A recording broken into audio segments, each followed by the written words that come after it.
Généralement, on parle surtout de la mort de Patrice Lumumba, mais très peu, voire jamais, de ce qu'il a pu accomplir en seulement 2 mois et 21 jours au pouvoir. Et pourtant, cet homme politique a accompli des choses incroyables en très peu de temps. Laissez-moi vous raconter ces 4 actions importantes pour l'avenir de la RDC que Patrice Lumumba a pu mettre en place avant de perdre le pouvoir. C'est parti.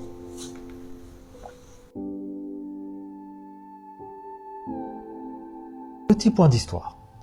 Avant l'indépendance, du 30 juin 1960, il n'y avait pas de banque centrale en République démocratique du Congo. En simple, tout l'argent du Rwanda, du Burundi et de la République démocratique du Congo appartenait au gouvernement belge. Mais comment le gouvernement belge récupérait tout cet argent? Eh bien, c'était grâce à une banque.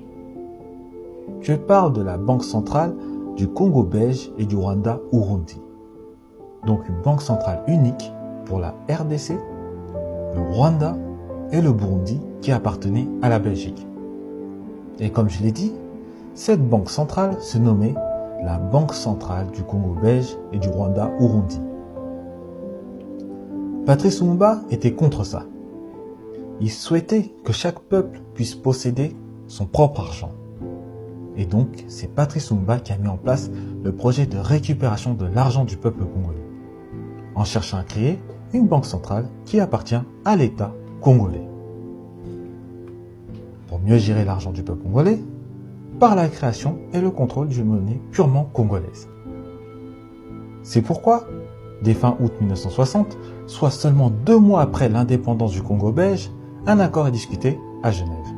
Pour, premièrement, reconnaître la fin de la Banque centrale du Congo belge et du Rwanda-Urundi. Et deuxièmement, poser les bases de la future création de 2 banques centrales distinctes.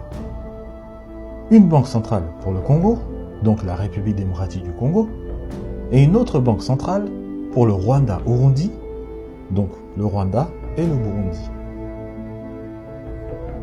Bien qu'il soit mort avant l'ouverture officielle de la Banque centrale de la RDC, on peut tout de même reconnaître que c'est grâce à lui que la République démocratique du Congo a une banque centrale aujourd'hui.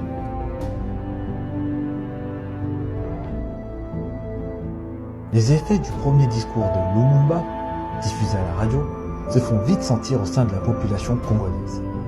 Les propos sont interprétés comme anti-belges, alors que les responsables belges restent présents à tous les niveaux de l'administration congolaise et que, dans l'armée, les officiers restent également belges en attendant la formation des premières promotions d'officiers congolais. Cette situation provoque, dans certaines casernes, une révolte qui gagne les populations civiles, notamment dans la capitale Léopoldville. Enfin politique, Lumumba en profite pour renvoyer les officiers belges et décrète l'africanisation de l'armée, tout en doublant le salaire des soldats congolais. Par ailleurs, pour mettre fin à cette mutinerie, Lumumba changea le nom de la force publique en Armée nationale congolaise, puis procéda à la nomination de nouveaux cadres autochtones. On peut citer Victor Lundula, qui fut nommé général et commandant en chef de l'armée nationale congolaise, et un certain Joseph Désiré Mobutu, en tant que colonel et commandant. Pourquoi cet événement est important?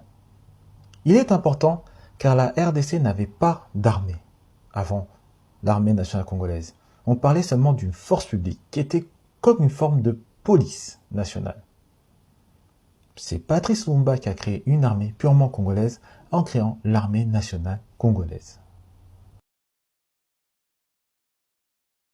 Une agence de presse est une organisation qui vend aux médias de l'information. Textes, vidéos, photos, etc. C'est une organisation très importante dans un État, car elle permet d'avoir un meilleur contrôle sur les informations qui entrent et qui sortent de l'État. Pour éviter, par exemple, qu'une puissance étrangère influence les votes pendant des élections. Mais revenons à l'agence de presse congolaise. Fondée en 1960 par le décret du 12 août du Premier ministre Patrice Lumumba, l'agence de presse congolaise est créée en reprenant les activités et les installations de l'agence de presse coloniale belge, l'agence Belga, à la suite de l'indépendance du Congo.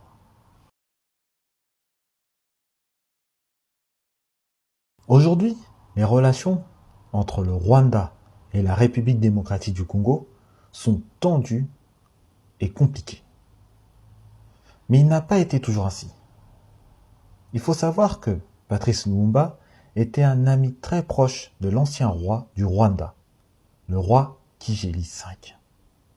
Il était même là lors du fameux discours de Patrice Lumumba le 30 juin 1960. Alors, petit élément d'histoire. Le roi Kigeli V était un nationaliste, comme Lumumba. Il voulait que le Rwanda garde un système monarchique, mais plus adapté à l'époque moderne. Il souhaitait un système comme en Angleterre ou au Japon. Et c'est ce que voulait le peuple aussi. Mais une élite Hutu, instruite et proche des colons, souhaitait la fin de la royauté avec un régime démocratique. En tout cas, Patrice Lumumba et le roi Kigeli V avaient la même vision pour l'Afrique. Pour conclure, je dirais que Patrice Lumumba avait donné 3 armes importantes sans le vouloir à Mobutu. Une armée, une agence de presse et surtout les bases d'une banque centrale. Sans ces 3 éléments, un État ne peut pas fonctionner correctement. Quant à toi, penses-tu qu'un jour les Congolais et les Rwandais arriveront à s'unir? Donne ton avis en commentaire. Et comme d'habitude, si tu as aimé cette vidéo, je t'invite à liker cette vidéo, à la partager à des personnes susceptibles d'aimer ce contenu et à t'abonner à la chaîne. Quant à moi, je te dis à très bientôt pour de nouvelles vidéos.